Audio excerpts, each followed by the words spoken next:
কোরআন আমাদেরকে বলছে যে তোমার জীবন পদ্ধতি কি হবে।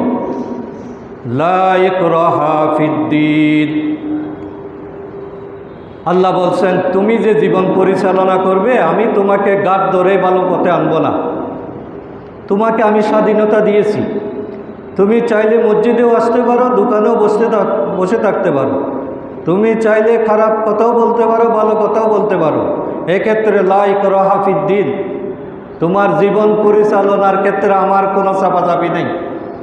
আমি তোমাকে কখনো বাধ্য করে ভালো হওয়ার জন্য বলবো না, আমি তোমাকে স্বাধীনতা দিয়েছি।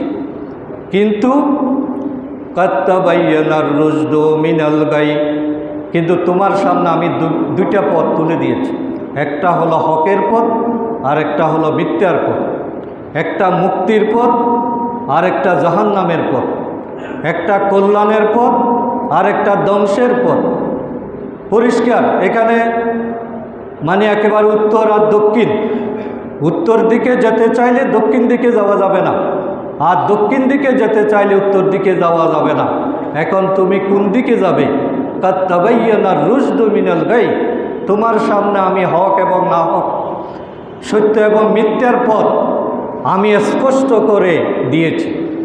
এখন এই পথে চলতে হলে তোমার জীবন দর্শন ঠিক করতে হবে, তোমাকে জীবনের মূল্য বুঝতে হবে, তোমার ভালো খারাপ যাচাই করতে হবে, তোমার আসল বন্ধু কারা সেটাকে মূল্যায়ন করার যোগ্যতা অর্জন করতে হবে।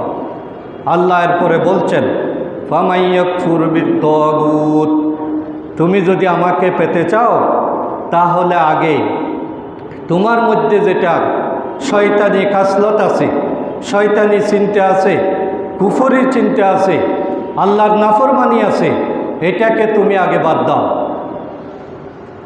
ভালো কিছু নিতে হলে আগে পাত্র পরিষ্কার করতে হবে, ফসল রোপণ করতে হলে আগাছা তুলে ফেলতে হবে। এখন আমাদের সমস্যা হলো আমরা ফসল রোপণ করি আগাছা রেখে, যা আমি মিথ্যা কথাও ছাড়বো না, নামাজও পড়ব, আমি ওজনে কমও দেব, রোজাও রাখব, আমি ইফতারিও করাবো, আরেকজনের হকও দেব না। না, এটা জীবন পরিচালনার কোনো পদ্ধতি নয়। কোরআনের বক্তব্য হলো ফামান ইয়াকফুর বিত্তাগুত, আগে তোমার বক্তব্যের যা আছে, তুমি যেটাকে বিশ্বাস করো, ভালো মনে করো, এটাকে আগে যেটিয়ে বিদায় করো, এটাকে অস্বীকার করো, এটাকে বাদ দাও, এটাকে ডিলিট করে দাও। ওয়া ইউমিন বিল্লাহ, এরপরে আল্লাহর প্রতি ঈমান আনো। তাহলে ঈমানের প্রধান শর্ত